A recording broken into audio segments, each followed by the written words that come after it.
சந்தேகம் சீரியல் இன்னைக்கான எபிசோடில் என்ன நடக்க போகுதுன்னு பார்க்கலாம் வாங்க. அதுக்கு முன்னாடி என்னுடைய சேனலை நீங்கள் சப்ஸ்கிரைப் பண்ணலைன்னா சப்ஸ்கிரைப் பண்ணிக்கோங்க. பக்கத்தில் இருக்கிற பெல் பட்டனையும் ப்ரெஸ் பண்ணிக்கோங்க. ஜானகி மாயாவை நினச்சி ரமணி அம்மா கிட்ட ரொம்ப கவலைப்படுறாங்க.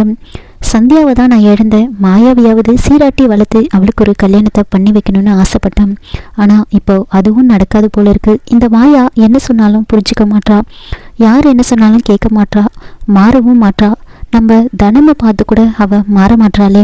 நான் சந்தியாவுக்கு கொடுத்த வாக்கில் தோற்று போயிட்டேன் அப்படின்னு ரொம்ப ஃபீல் பண்ணி சொல்ல, அப்போது ரமணி அம்மா, ஜானகி நான் ஒன்று சொல்லட்டுமா, தப்பு பண்ணது மாயா கிடையாது நீதான் அப்படின்றாங்க. அதை கேட்டு ஜானகி, என்னத்தை சொல்கிறீங்க, நான் என்ன தப்பு பண்ணேன் அப்படின்னு கேட்க, அதுக்கு ரமணி அம்மா, நீ உன் தங்கச்சி பொண்ணை கண்ணுக்குள்ளே வச்சு கவனிச்சியே, ஆனால் நீ பெத்த பொண்ணை கவனிக்காமல் விட்டுட்டியே ஜானகின்னு சொல்கிறாங்க. இதை கேட்டு ஜானகிக்கு எதுவுமே புரியல. கிஷோரை எதுக்காக வர வச்சு மாயாவை ஊருக்கு அனுப்பணும்னு நினச்சிங்க? அந்த சம்பவத்தை பண்ணதே தனம் தான் இந்த எல்லா உண்மையும் என்கிட்ட வந்து சொன்னா அப்படின்னு நடந்ததெல்லாம் ஜானகி கிட்ட சொல்கிறாங்க. அதை கேட்டு ஜானகி ஐயோ, ஒரு நல்ல பொண்ணை நானே தப்பாயும் நினச்சிட்டேனே அப்படின்னு ரொம்ப ஃபீல் பண்ணி அழுறாங்க. அப்போது ரமணி அம்மா ஜானகி கிட்ட, இங்கே பாரு, இவ்வளோ நடந்திருக்கு, ஆனால் மாயா ஒரு வார்த்தை கூட தனம் தான் இந்த தப்பு பண்ணான்னு சொல்லலை. ஏன் தெரியுமா? மாயா தப்பு பண்ணாலே ரகுராமால தாங்கிக்க முடியல, அதுவே தனம் தப்பு பண்ணான்னு தெரிஞ்சா ரகுராமால தாங்கிக்க முடியுமா? அதனால தான் பழி எல்லாத்தையும் மாயாவே ஏற்றுக்கிட்டு அந்த உண்மையை வெளியே சொல்லாமல் இருந்திருக்கான். மாயா அடங்காதவ தான், ஆனால் தப்பு பண்ணுறவ கிடையாது அப்படின்னு சொல்லிட்டு போகிறாங்க. இதனால ஜானகி அதெல்லாம் கேட்டு ரொம்பவே ஃபீல் பண்ணி அழறாங்க.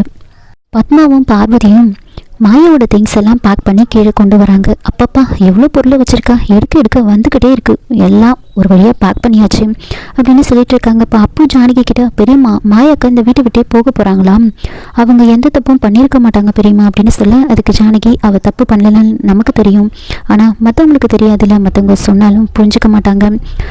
இந்த வீட்டில் என் சொல்லுக்கு எந்த ஒரு மதிப்பும் கிடையாது, என்னை மதிக்கிறேன்னு தான் சொல்லுவாங்க, ஆனால் நான் சொல்கிற எதையும் கேட்க மாட்டாங்க.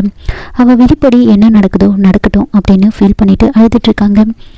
அப்போது பத்மா நேராக ஜானகி கிட்ட போயிட்டு, என்ன நீங்கள், அவள் எவ்வளோ பெரிய தப்பு பண்ணியிருக்கான், ஆனால் இன்னும் அவளுக்கே சப்போர்ட் பண்ணிட்டு இருக்கீங்களே நீங்கள் அப்படின்னு சொல்லு. அப்போது பார்வதி மாமா உங்கள் பேச்சை கேட்க ஆரம்பிச்சிட்டாரு தான், நான் இல்லைன்னு சொல்லலை, ஆனால் அதுக்காக இந்த விஷயத்தில் முடிவை அவர் மாற்றிக்க மாட்டார் அப்படின்னு சொல்லிட்டு இருக்காங்க. கொஞ்ச நேரத்துலேயே ரகுராம் மாயாதனம்னு எல்லாரும் அங்கே வராங்க. வந்த உடனே மாயா அவங்களுடைய திங்ஸ் எல்லாம் பேக் பண்ணி வச்சுருக்கிறத பார்த்துட்டு, என்ன இது, என்னோட திங்ஸ் எல்லாம் யார் இங்கே பேக் பண்ணி வச்சுருக்கிறதுன்னு கேட்குறாங்க.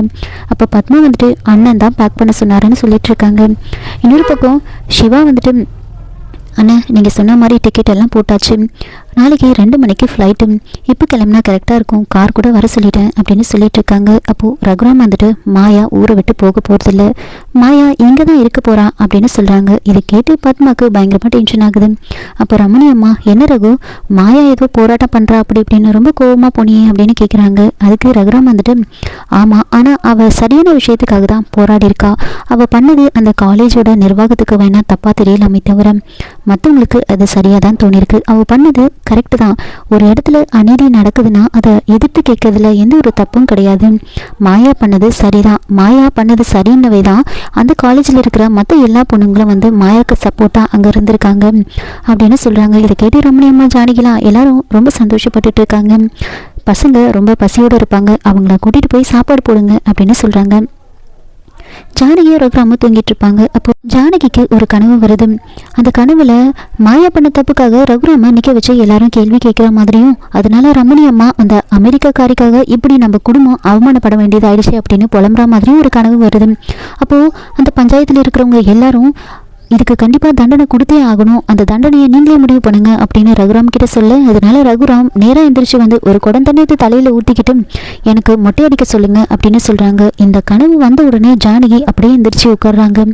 நேராக போயிட்டு குடிச்சிட்டு துளசி மாடத்தை சுற்றிட்டு இருக்காங்க. பக்கத்தில் ஜானகி இல்லைன்னு பார்த்துட்டு ரகுராம் ஜானகியை தேடிக்கிட்டு வராங்க. அப்போ ஜானகி துளசி மாடத்தை சுற்றிட்டு இருக்கிறத பார்த்துட்டு நேராக ரகுராம் ஜானகி கிட்ட போயிட்டு, என்ன ஜானகி என்னாச்சு, இந்த நேரத்தில் குடிச்சிட்டு என்ன இங்கே பண்ணிட்டு இருக்கேன்னு கேட்குறாங்க. அப்போ ஜானகி, ஒரு கனவு வந்துச்சுங்க, அது பழிச்சிடுமோன்னு எனக்கு பயமா இருக்குன்னு சொல்றாங்க. அப்போ ரகுராம் யாரை பத்தின கனவு, அம்மா பத்தி வந்துச்சா, தனம் பத்தி வந்துச்சா அப்படின்னு கேட்டுக்கிட்டே வராரு. கடைசியா என்ன பத்தி வந்துச்சான்னு கேட்குறாங்க. அப்போ ஜானகி அமைதியா தலையை குனிஞ்சிட்டு இருக்காங்க. இதோட இந்த எபிசோட முடிச்சிருக்காங்க. என்னோட ரிவ்யூ பிடிச்சிருந்தா லைக் பண்ணுங்க, மறக்காம சப்ஸ்கிரைப் பண்ணுங்க. தேங்க்யூ.